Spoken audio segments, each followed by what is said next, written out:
ವಿನಯ್ ಗೌಡ ಅವರು I hate you, I hate her, I don't like her but I like her attitude ಅಂತ ಅಂತಾರೆ. ನಮ್ಮ ಸಿರುಪದ ಇವರು ಬಿಗ್ ಬಾಸ್ ಅಗ್ನಿ ಪರೀಕ್ಷೆ ವೇದಿಕೆಗೆ ಹೋಗಿದ್ರು. ಆದ್ರೆ ಇವರಿಗೆ ಯಾವ ತರ ಅನ್ಯಾಯ ಆಗಿದೆ ಅಂತ ನಾನು ಹೇಳ್ತೀನಿ ಕೇಳಿ. ಇವರೇ ನಮ್ಮ ಸಿರುಪ ತಾಲೂಕಿನ ಬಲಗುಂದಿ ಗ್ರಾಮದ ಬಸವರಾಜ್ ಅಂತ ಹೇಳಿ. ಪುರುಷರೊಬ್ಬರು ಮಹಿಳಾ ವೇಷಧಾರಿಯಾಗಿ ಕೂಚುಪುಡಿ ನೃತ್ಯವನ್ನು ಮಾಡುವ ಕರ್ನಾಟಕದ ಏಕೈಕ ಕಲಾವಿದರು ಹಾಗೂ ಗಿನ್ನಿಸ್ ವರ್ಲ್ಡ್ ರೆಕಾರ್ಡರ್ ಕೂಡ ಹೌದು.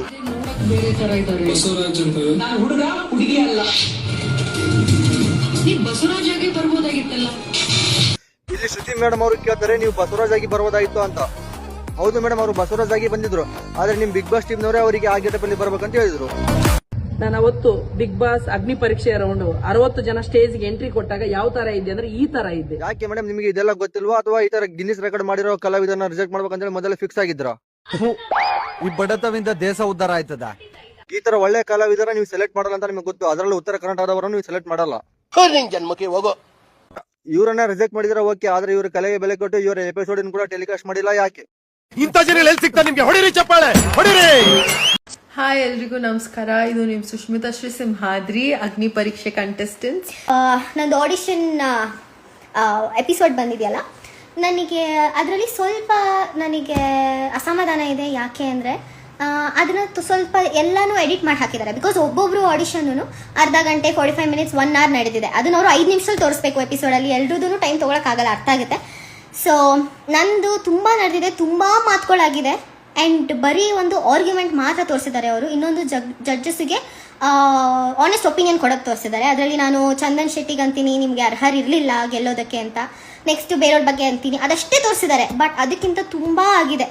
ಲೈಕ್ ಫಾರ್ ಎಕ್ಸಾಂಪಲ್, ಅವಳು ಇನ್ನೊಂದು ಕಂಟೆಸ್ಟೆಂಟ್ ಇದ್ರಲ್ಲ, ಅವರಿಗೆ ಪ್ರ್ಯಾಂಕ್ ಮಾಡೋಕ್ಕೆ ಹೇಳ್ತಾರೆ. ಪ್ರ್ಯಾಂಕ್ ಮಾಡಿ ಅಂದರೆ ನಿಮ್ಮ ಹಿಂದ್ಗಡೆ ಇರೋದು ಲಾಡಿ ಕಿತ್ತೋಗಿದೆ ನೋಡಿ ಅಂತಾರೆ. ಅದು ಸ್ವಲ್ಪ ಲೇಮ್ ಅನಿಸುತ್ತೆ ಜಡ್ಜಸ್ಸಿಗೆ. ಆ್ಯಂಡ್ ಆರ್ಗ್ಯೂ ಮಾಡಕ್ಕೆ ಬಿಡ್ತಾರೆ. ಜೆನ್ಸಿಯಲ್ಲಿ ಒಂದು ಅಡ್ವಾಂಟೇಜ್ ಡಿಸ್ಅಡ್ವಾಂಟೇಜ್ ಹೇಳಿ ಅಂತಾರೆ. ಅದರಲ್ಲಿ ನಾನು ರೀಸನೇಬಲ್ ರೀಸನಿಂಗ್ ಕೊಡ್ತೀನಿ, ಅದನ್ನು ಕೂಡ ಅವ್ರು ತೋರಿಸಿಲ್ಲ. ಆ್ಯಂಡ್ ಅದಾದಮೇಲೆ ನಾನು ಜೋಕ್ಸ್ ಕೂಡ ಮಾಡ್ತೀನಿ, ಎಂಟರ್ಟೈನ್ ಮಾಡ್ತೀನಿ, ಒಂದು ಸ್ಟೋರಿ ಹೇಳ್ತೀನಿ. ಅದಕ್ಕಿಂತ ಮೋಸ್ಟ್ ಇಂಪಾರ್ಟೆಂಟ್ ಏನು ಅಂದರೆ ವಿನಯ್ ಗೌಡ ಅವರು I hate you, I hate her, I don't like her but I like her attitude ಅಂತ ಅಂತಾರೆ.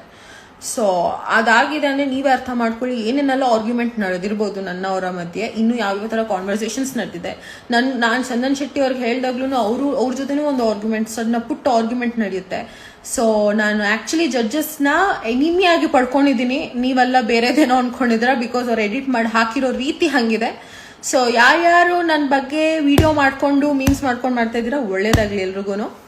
ಒಂದು ವಿನಯ್ ಗೌಡದ್ದು ಒಂದು ಇನ್ಸಿಡೆಂಟ್ ನಡೆಯುತ್ತೆ, ಅದು ಕೂಡ ಅವ್ರು ತೋರಿಸಿಲ್ಲ. ಏನು ಅಂದರೆ ನಮಗೆ ಒಂದು 150 ಕ್ವೆಶ್ಚನ್ಸ್ನ ಆನ್ಸರ್ ಮಾಡೋಕ್ಕೆ ಅಂತ ಕೊಟ್ಟಿರ್ತಾರೆ 3rd ರೌಂಡ್ ಆಫ್ ಆಡಿಷನ್ಸಲ್ಲಿ. ಇದು ಅದರಲ್ಲಿ ಹೂ ಇಸ್ ಯುವರ್ ಹೇಟೆಸ್ಟ್ ಕಂಟೆಸ್ಟೆಂಟ್ ಅಂತ ಅಂದಾಗ ನಾನು ವಿನಯ್ ಗೌಡ ಅಂತ ಬರ್ತಿದ್ದೀನಿ. ವೈ ಅಂತ ಕೇಳಿದ್ರೆ ಇನ್ಹ್ಯೂಮನ್ ಆ್ಯಂಡ್ ಕನ್ನಿಂಗ್ ಅಂತ ಅಂತೀನಿ. ಅದನ್ನ ಅವರು ಓದ್ತಾರೆ, ಅದನ್ನ ಓದಿ ನನಗೆ ಆನ್ ಕ್ಯಾಮ್ರಾ ಕೇಳ್ತಾರೆ, ಯಾಕೆ ನಾನು ನಿಮಗೆ ಕನ್ನಿಂಗು ಇನ್ಹ್ಯೂಮನ್ ಅನ್ಸುತ್ತೆ, ಅವರು ವಿಲನಿಶ್ ಮ್ಯಾನರಲ್ಲಿ ಕೇಳ್ತಾರೆ. ನಾನು ಅದಕ್ಕೆ ರೀಸನಿಂಗ್ ಕೂಡ ಕೊಡ್ತೀನಿ. ನೀವು ನನಗೆ ಹೇಟೆಸ್ಟು, ಬಟ್ ನೀವು ಎಂಟರ್ಟೈನಿಂಗ್ ಇದ್ರಿ ಎಲ್ರಿಗೂ. ಸೊ ನನಗೆ ಯಾಕೆ ಅಂದರೆ ನೀವು ವಿಲನಿಶ್ ಇದ್ರಿ, ಸಂಗೀತ ಶೃಂಗೇರಿನ ಕುಗ್ಗಿಸ್ತಾ ಇದ್ರಿ, ಇದೆಲ್ಲ ರೀಸನಿಂಗ್ ಬರುತ್ತೆ. ಅದಾದ್ಮೇಲೆ ಅವರು ಆಗ್ಬಿಟ್ಟು ಕೇಳೋದು ಎಲ್ಲ ಜಡ್ಜಸ್ದು ಹೇಳಿ ಅಂತ. ಇನ್ನೊಂದು ಇನ್ಸಿಡೆಂಟು, ನಾನು ಯಾಕೆ ಹಂಗೆ ಜಂಪ್ ಮಾಡಿದೆ, ಯಾಕೆ ಆ ಥರ ರಿಯಾಕ್ಷನ್ ಕೊಟ್ಟೆ ಅಂದರೆ, ನಂದು ಕಾಲು ಎಳಿತಾ ಇರ್ತಾರೆ ಚಂದನ್ ಶೆಟ್ಟಿ ಅವರು, ನನಗೊಂದು ರೆಡ್ ಬಜರ್ ಕೊಟ್ಟಿರ್ತಾರೆ. ಆ್ಯಂಡ್ ಅವ್ರಂತಾರೆ ನೀನು ರಿಜೆಕ್ಟ್ ಆಗೋದೆ, it doesn't matter 3 green lights ಬಂದಿರೋದು ಅಂತ. ಆವಾಗ ನಾನು ಬೇಜಾರು ಮಾಡ್ಕೋತೀನಿ. ಆವಾಗ ಅವರು ಸ್ಕ್ರೀನಲ್ಲಿ ಸೆಲೆಕ್ಟೆಡ್ ಅಂತ ಹಾಕ್ತಾರೆ ಸರ್ಪ್ರೈಸಿಂಗ್ ಆಗಿ. ಆವಾಗ ನಾನು ಎಕ್ಸೈಟ್ಮೆಂಟಲ್ಲಿ ಜಂಪ್ ಮಾಡೋದು. ಸೊ ಇದನ್ನೆಲ್ಲ ಅವ್ರು ಏನು ಮಾಡಿದ್ದಾರೆ, ಕಟ್ ಮಾಡಿ ಹಾಕಿದ್ದಾರೆ. ನಿಮಗನ್ಸುತ್ತೆ ಏನೇನಿದೆ ಅರ್ಹತೆ, ಆಮೇಲೆ ಅರ್ಹತೆ ಇಲ್ದಿರೋದು ಏನೇನಿದೆ ಅಂತ ಸೂಕ್ಷ್ಮವಾಗಿ ಪರಿಶೀಲಿಸ್ಬಿಟ್ಟು ಆಮೇಲೆ ಅವ್ರು ಕೊಟ್ಟಿರೋದು. ನನಗೇನು ಕಡಿಮೆ ಕ್ವಶನ್ ಮಾಡಿದಾರೆ ಅಂತಲ್ಲ, 5 ನಿಮಿಷದಲ್ಲಿ ಏನು ತೋರಿಸ್ಬೇಕು ಅದನ್ನು ತೋರಿಸಿದ್ದಾರೆ. ಸೊ ನಾನು ಯಾರನ್ನು ಇಂಪ್ರೆಸ್ ಮಾಡಬೇಕು ಅಂತ ಏನು ಮಾತಾಡಿಲ್ಲ ಅಲ್ಲಿ. ಬಿಕಾಸ್ ನಾನೇ ಹೋಗಿ ಹೇಳಿದ್ದೀನಿ ನಾನು ನಿನ್ನ ಹೇಟ್ ಮಾಡ್ತೀನಿ. ಆದರೆ ನನ್ನನ್ನು ತುಂಬ ಖುಷಿ ಪಟ್ಟು ಆನೆಸ್ಟ್ ಆಗಿ ನನಗೆ ವಿಶಸ್ ಕಳಿಸ್ತಾ ಇದ್ದೀರಾ, ಹಾರೈಸ್ತಿದ್ದೀರಾ, ಖುಷಿ ಪಡ್ತಾ ಇದ್ದೀರಾ, ಅವ್ರಿಗೆಲ್ಲ ನಾನು ಯಾವಾಗಲೂ ಚಿರಋಣಿ. Thank you so much. ಏನ್ ಗೊತ್ತಾ, ನಾನಿವತ್ತು ನನ್ನ ಬಿಗ್ ಬಾಸ್ ಜರ್ನಿನ ನಿಮ್ಮ ಹತ್ರ ಶೇರ್ ಮಾಡ್ತಾ ಇದ್ದೀನಿ. ಹೌದು, ನಾನು 3rd ರೌಂಡ್ ತಗ ಸೆಲೆಕ್ಟ್ ಆಗಿಬಿಟ್ಟು 4th ರೌಂಡ್ ಅಗ್ನಿ ಪರೀಕ್ಷೆ ರೌಂಡಿಗೆ ಇಷ್ಟರಲ್ಲಿ ಮಿಸ್ ಆಗಿದ್ದು. ಸೊ ಹೇಗೆ ನಡೀತು ಆಡಿಷನ್, ಏನೇನಾಯ್ತು ಎಲ್ಲಾನು ಕೂಡ ನಿಮಗೆ ಫಸ್ಟಿಂದ ಇಲ್ಲಿ ಹೇಳ್ತಾ ಇದ್ದೀನಿ. ಸೊ ಏನು ಅಂತಂದ್ರೆ, ಫಸ್ಟ್ ನಾನು ಪೋಸ್ಟ್ ನೋಡಿದ ತಕ್ಷಣ ನನ್ನ ಹತ್ರ ನಂದು ವಿಡಿಯೋ ರೆಡಿ ಇತ್ತು ಯಾವುದೋ ಒಂದು. ಸೊ ಅದನ್ನೇ ಪೋಸ್ಟ್ ಮಾಡಿದೆ. ಅಷ್ಟು ಲಕ್ಷಾಂತರ ಜನಗಳು ವಿಡಿಯೋ ಹಾಕಿರ್ತಾರೆ, ಅದ್ರಲ್ಲಿ ನಂದೇ ಸೆಲೆಕ್ಟ್ ಆಗುತ್ತೆ ನೋಡೋಣ ತಗೋ ಅಂತ ಪೋಸ್ಟ್ ಮಾಡಿದೆ. ಅದಾಗಿ ಸ್ವಲ್ಪ ದಿನ ಆದ್ಮೇಲೆ ನನಗೆ ಒಂದು ಕಾಲ್ ಬಂತು. ಹಾಯ್ ಐಶ್ವರ್ಯ, ನಾವು ಬಿಗ್ ಬಾಸ್ ಕಡೆಯಿಂದ ಅಂದ್ರೆ ಎಂಟಮಲ್ ಶೈನ್ ಕಡೆಯಿಂದ ನಮಗೆ ನಿಮ್ಮ ಕಂಟೆಂಟ್ ತುಂಬಾ ಇಷ್ಟ ಆಯ್ತು, ನೀವು ಜಾಸ್ತಿ ಮಾತಾಡ್ತೀರಾ ಅಂತೆ, ಬೊಬ್ಬೆ ರಾಣಿ ಅಂತೆ, ಹೌದಾ ಅಂತ ಕೇಳಿದ್ರು. ನಾನು ಫುಲ್ ಶಾಕ್. ಸೀರಿಯಸ್ಲಿ ಅಷ್ಟು ಜನಗಳಲ್ಲಿ ನಂದು ವಿಡಿಯೋ ಅವ್ರಿಗೆ ಇಷ್ಟ ಆಗಿದೆ ಅಂತ ಸೆಲೆಕ್ಟ್ ಆಗಿದೆ ಅಂತಂದ್ರೆ ನಾನು ಎಲ್ಲೋ ಒಂದ್ ಕಡೆ ಚೂರಾದ್ರೂ ಯೂನಿಕ್ ಆಗಿದ್ದೀನಿ ಅಂತ ಅನಿಸ್ತಾ. ಸೊ ನಾನು ಫುಲ್ ಖುಷಿ ಆಗ್ಬಿಟ್ಟು okay thank you so much ಅಂತ ಅಂದೆ. ಸೊ ಎಲ್ಲ ಮಾತಾಡಾದ್ಮೇಲೆ next day video call round ಇರುತ್ತೆ, ಸೊ ನೀವು ನಾಳೆ ಅಟೆಂಡ್ ಆಗಬೇಕು ಅಂತ ಅಂದರು. ಓಕೆ, ಫುಲ್ಲು ರಾತ್ರಿ ಎಲ್ಲ ಅದೇ ಹ್ಯಾಂಗ್ ಓವರ್. ಓಕೆ, ನಾನು ಸೆಲೆಕ್ಟ್ ಆದೆ ಫಸ್ಟ್ ರೌಂಡ್ಗೆ ಅಷ್ಟು ಜನಗಳಲ್ಲಿ ಅಂತ. ಸೊ ಅದಾದಮೇಲೆ ನೆಕ್ಸ್ಟ್ ಡೇ ರೆಡಿ ಆದೆ. ಅರ್ಧ ಗಂಟೆ ಆಯಿತು, 3/4 ಗಂಟೆ ಆಯಿತು, 1 ಗಂಟೆ ಆಯಿತು, ಸುದ್ದಿನೇ ಇಲ್ಲ. ಅವರು 5 ನಿಮಿಷ ಅಂತ ಕೊನೆಗೆ ಆಮೇಲೆ ಲಿಂಕ್ ಕಳಿಸಿದ್ರು. ಸೊ ಅವರು ಬಂದರು, ಇಬ್ಬರು ಮಾಸ್ಕ್ ಹಾಕೊಂಡೆ ಕೂತಿದ್ರು. ಫಸ್ಟ್ ಎಲ್ಲ ಅವ್ರು ಹೇಳಿದ್ರು ಈ ಥರ ಬಿಗ್ ಬಾಸ್ ಕಡೆಯಿಂದ ಎಲ್ಲ ಅಂದ್ಬಿಟ್ಟು. ಅದಾದ್ಮೇಲೆ ಕ್ಯಾಮ್ರಾ ಆಫ್ ಮಾಡಿದ್ರು. ನಾನು ಗೊತ್ತಲ್ಲ, ಮಾತಾಡೋಕೆ ಶುರು ಮಾಡಿದ್ರೆ ಮಾತೇ ನಿಲ್ಸಲ್ಲ. ಸೊ ಮಾತು ಅವ್ರು ಒಂದು ಪ್ರಶ್ನೆ ಕೇಳಿದ್ರೆ ಅದಕ್ಕೆ 4 ಉತ್ತರ ಕೊಟ್ಟು ಏನೇನೋ ಮಾಡಿ ಒಂದು 3/4 ಗಂಟೆ ಮೇಲೆ ಆಲ್ಮೋಸ್ಟ್ 1 ಗಂಟೆ ತನಕ 1 ಗಂಟೆ ಅಷ್ಟು ಮಾತಾಡಿದ್ದೀನಿ. ಸೊ ನಂಗೆ ಅದೇ ಟೆನ್ಷನ್ ಆಗೋಯ್ತು, ಮೇ ಬಿ ಜಾಸ್ತಿ ಮಾತಾಡ್ತೆ ಅಂತ ತೆಗ್ದಾಕ್ಬಿಡ್ತಾರೆ ನನ್ನನ್ನು ಅವರು ಅಂತ. ಓಕೆ, ಆಗಿದ್ದಾಗಲಿ ನೋಡ್ಕೊಳ್ಳೋಣ ಅಂದ್ಬಿಟ್ಟು ಆ ತಲೆಯಿಂದ ತೆಗ್ದಾಕ್ತೆ. 2 ದಿನ ಆಯಿತು, 3 ದಿನ ಆಯಿತು, ವಾರ ಆಯಿತು, 10 ದಿನ ಆಯಿತು. ಕೊನೆಗೂ ಏನು ಕಾಲ್ ಬರಲಿಲ್ಲ. ಓಕೆ ಬಿಡು, ಆಗಿಲ್ವ ಅನ್ನೋ ಸುಮ್ಮನಾದೆ. ಆಮೇಲೆ ಕಾಲ್ ಬಂತು, ಐಶ್ವರ್ಯ ನೀವು ಮಾತಾಡಿದ್ದು ನಮಗೆ ಇಷ್ಟ ಆಯಿತು, ನೀವು ನೆಕ್ಸ್ಟ್ ರೌಂಡಿಗೆ ಸೆಲೆಕ್ಟ್ ಆಗಿದ್ದೀರಾ, ಸೊ ಈ ಥರ ಬಿಡ್ದಿಲ್ಲಿ ಗ್ರೂಪ್ ಡಿಸ್ಕಷನ್ ರೌಂಡ್ ಇರುತ್ತೆ, ಬರಬೇಕು ಅಂತ ಹೇಳಿದ್ರು. ನಾನು seriously first round okay, second round select ಆಗಿಬಿಟ್ನ ನಾನು. ಅಂದರೆ ಇನ್ನೂ ಅಷ್ಟು ಯೂನಿಕ ನಾನು ಅನ್ಸಕ್ಕೆ ಶುರುವಾಗೋಯ್ತು. ಓಕೆ ನೋಡೋಣ, ಅದು ಟ್ರೈ ಮಾಡೋಣ ಅಂದ್ಬಿಟ್ಟು ಸೊ ಹೋದೆ. 10 ಜನದ ಒಂದೊಂದು ಗ್ರೂಪ್ ಮಾಡಿ ಬಿಡ್ತಾ ಇದ್ರು. ಸೊ ಎಲ್ಲ ಡಿಫ್ರೆಂಟು, ಜಾಸ್ತಿ ಆಲ್ಮೋಸ್ಟ್ 18, 20, 22, 24 ಈ ಏಜ್ ಅವರೇ ಜಾಸ್ತಿ. 30 ಅಂದರೆ ನಾನು, 30+ ಇನ್ನೊಂದೊಬ್ರಿದ್ರು. ಸೊ ಅವ್ರನ್ನ ಬಿಟ್ಟು ಎಲ್ಲರೂ ಕೂಡ 20s ಅಂದರೆ 23, 22, 24 ಆ ಏಜಲ್ಲೇ. ನಾನು ರಾಮ ಇವ್ರಗಳ ಜೊತೆ ಹೆಂಗಪ್ಪ ಇವರೆಲ್ಲ ಅಂದರೆ ಈಗಿನ ಟ್ರೆಂಡ್, ಅವ್ರು ಮಾತಾಡೋದೇ ಬೇರೆ ಥರ, ಅವ್ರು ಇರೋದೇ ಬೇರೆ ಥರ ಅಂತ. ಬಟ್ ನಾನು ಗೊತ್ತಲ್ಲ, ಎಲ್ಲಿಗೋದ್ರೂ ಬೇಗ ಅಡ್ಜಸ್ಟ್ ಆಗಿಬಿಡ್ತೀನಿ, ಬೇಗ ಮಿಂಗಲ್ ಆಗ್ತೀನಿ. ನನಗೆ ಫೋನ್ ಹೊಡಿಯೋಕೆ ಇಷ್ಟ ಇಲ್ಲ. ಹಂಗಾದ್ರೆ you can give up. What to say, because big boss ಮನೆ ಒಳಗಡೆ ಹೋಗೋದಕ್ಕೆ ಫೋನ್ ಎಲ್ಲ ಹೊಡೆದಾಕ್ಬೇಕು ಆ್ಯಂಡ್ ವಿಚಿತ್ರವಾಗಿ ಆಡಬೇಕು. Task is fine, task is acceptable. ಆದರೆ ಫೋನ್ಗಳು ಹೊಡೆದಾಕೋಬೇಕು, ಅದರಲ್ಲಿ ಎಷ್ಟು ಮೆಮೊರೀಸ್ ಇರುತ್ತೆ. ಆ್ಯಂಡ್ ಮೋರ್ ಓವರ್ ಮೆಮರೀಸ್ಗಿಂತ ಹೆಚ್ಚಾಗಿ ಅವ್ರು ಏನು ಥರ ತೊಗೊಂಡಿರ್ತಾರೆ ಫೋನ್. ಕೆಲವ್ರು ಫೋನ್ ತೊಗೋಬೇಕಾದ್ರೆ EMI ಕಟ್ಕೊಂಡು ತೊಗೊಂಡಿರ್ತಾರೆ. ಇವ್ರು 4 ಜನ ಅಲ್ಲಿ ಕೂತಿರೋರು ಏನ್ರಿ ಸಾಧಿಸಿದ್ದಾರೆ. ಅಪಾನ್ ದ್ಯಾಟ್ ಅಲ್ಲಿ ಆ್ಯಂಕರ್ ಮಾಡ್ತಿರೋರು ತುಂಬ ಬಿಲ್ಡಪ್. ಲೈಕ್ ನಾವು ಈ ಸ್ಟೇಜಿಗೆ ಬರೋಕ್ಕೆ ಎಷ್ಟೆಲ್ಲ ಕಷ್ಟಪಟ್ಟಿದ್ದೀವಿ ಅಂತೆಲ್ಲ. ಏನಪ್ಪ ಕಷ್ಟಪಟ್ಟಿದ್ಯಾ ನೀನು, ಕಷ್ಟಪಟ್ಟಿದ್ಯಾ ಅಂತೇಳಿ ಇನ್ನೊಬ್ರು ಕಷ್ಟಪಡಬೇಕಾ? What nonsense is this? Seriously Bigg Boss ಅಗ್ನಿ ಪರೀಕ್ಷೆ ಅಂತಂದರೆ ಅದು ಅಗ್ನಿ ಪರೀಕ್ಷೆ ಥರನೇ ಇರಬೇಕು.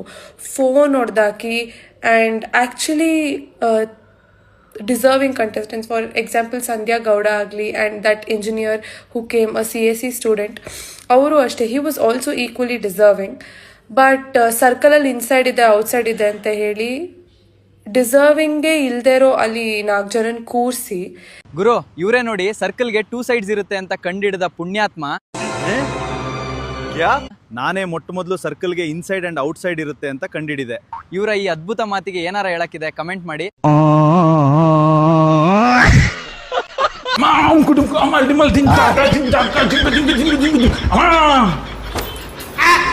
ಇದೇನು ಸರ್ ಇದು? ಸರ್ ರಾತ್ರಿ 1 ಗಂಟೆ ಆಗಲಿ 2 ಗಂಟೆ ಆಗಲಿ ನಮ್ಮ 6 ಮಿತ್ರ ನಿಂತ್ಕೊಳ್ಳೋದೆ, ಅಮ್ಮಕ್ ಬಿಡ್ತೀನಿ. ಅಮ್ಮಕ್ ಬಿಟ್ರೆ ಗುಂಗ್ಬಿಡ್ತಾರೆ. ಗುಂಗ್ಬಿಟ್ರು ದುಂಗ್ಬಿಡ್ತೀವಿ ನಾವು. ಏನಂತೀರಾ? ಆಯ್ತು, ಅಮ್ಮಕ್ ಅಂದ್ರೆ ಏನರ್ಥ? ಏನಿಲ್ಲ ಸರ್, ನಿಮಗೆ ಮಾತ್ರ ಹೇಳ್ತಾ ಇದ್ದೀನಿ. ಫಸ್ಟ್ ಟೈಮ್ ಯಾರಿಗೂ ಹೇಳಿಲ್ಲ ನಾನು. ಸೀಕ್ರೆಟ್ ಇಟ್ಕೊಳ್ಳಿ. ಮತ್ತೆ ನೋಡೋರು ಅವ್ರಿಗೂ ಸೀಕ್ರೆಟ್ ಆಗಿರಿ ಅಂತ ಹೇಳಿ ಸರ್. ಸರ್ ಅಂದ್ರೆ ಅಮ್ಕು, ಡಿ ಅಂದ್ರೆ ಡುಮ್ಕೋ, ಕೆ ಅಂದ್ರೆ ಬಿಡು, ಕೆ ಅಂದ್ರೆ ಕಿಂಗು ಸರ್. ಕಿಂಗು ಅಮ್ಕು ಡುಮ್ಕು ನಾನೇ. ಓಯ್ ನೀನ್ ನನ್ಗೆ ಇಷ್ಟ ಆಗಿಲ್ಲ ಕಣ. ಯಾಕೆ ಮ್ಯಾಮ್? ಏನೋ ಇದು ಅಮ್ಕು ಟುಂಕು ಅಂತಿದ್ಯಾ? ಆಡಿಷನ್ ಕೊಟ್ಟಕ್ಕೆ ಬಂದಿದ್ಯಾ, ಏನ್ ಬಂದಿದ್ಯಾ? ಸಂಗೀತ ನೀ ಇಷ್ಟ ಆಗಿಲ್ಲ ಅಂತೆ, ಒಂದು ಟಾಸ್ಕ್ ಕೊಡ್ತೀನಿ, ಅವ್ರನ್ನ ಇಂಪ್ರೆಸ್ ಮಾಡೋ. ಇವ್ನು ಇಂಪ್ರೆಸ್ ಮಾಡ್ಬೇಕಾ? ಅವ್ರ ಮೂತಿ ನೋಡಿದ್ರೆ 3 ದಿನ ಊಟ ಸೇರಲ್ಲ, ಇವ್ನು ಇಂಪ್ರೆಸ್ ಮಾಡ್ಬೇಕೇನ್ರೆ? ನಾವು ಯಾರನ್ನ ಇಲ್ಲಿ ಇಂಪ್ರೆಸ್ ಮಾಡಕ್ ಬಂದಿಲ್ಲ. ಬೇಕು ಅಂದ್ರೆ ಇಟ್ಕೊಳ್ರಿ, ನಾನು ಕಳಿಸ್ತಾರೆ, ಹೋಯ್ತೀನಿ. ಅಮ್ಮಕ್ಕು ಡುಮ್ಕು ಅಮ್ಮಲ್ ಟಿಮಲ್ ಜಿಂಚಾಕ್ರ ಆರ್ಮಿನವ. ಫೇಕ್ ಕಣ ನೀನು. Thank you sir. ಅವನು ಆಲ್ರೆಡಿ ರಿಜೆಕ್ಟೆಡ್ ಪೀಸು, ಗೋಸ್ಕರ ಕರ್ಸಿರೋದು, ಕಳಿಸ್ತಾರೆ ಆಚೆಗೆ. ಟಾಸ್ಕ್ ಕೊಟ್ರೆ ಮಾಡ್ಬೇಕು, ಇಲ್ಲ ಅಂದ್ರೆ ಆಚೆ ಹೋಯ್ತಾರು. ಅಮ್ಮ ನೀಯತ್ತಲ್ಲಿ ನಾಯಿನ, ತ್ಯಾಗದಲ್ಲಿ ತಾಯಿನ ಮೀರ್ಸೋದು ನಾನು. ಹೌದಾ? ಅಮ್ಕು ಡುಮ್ಕು ಡಿಂಕ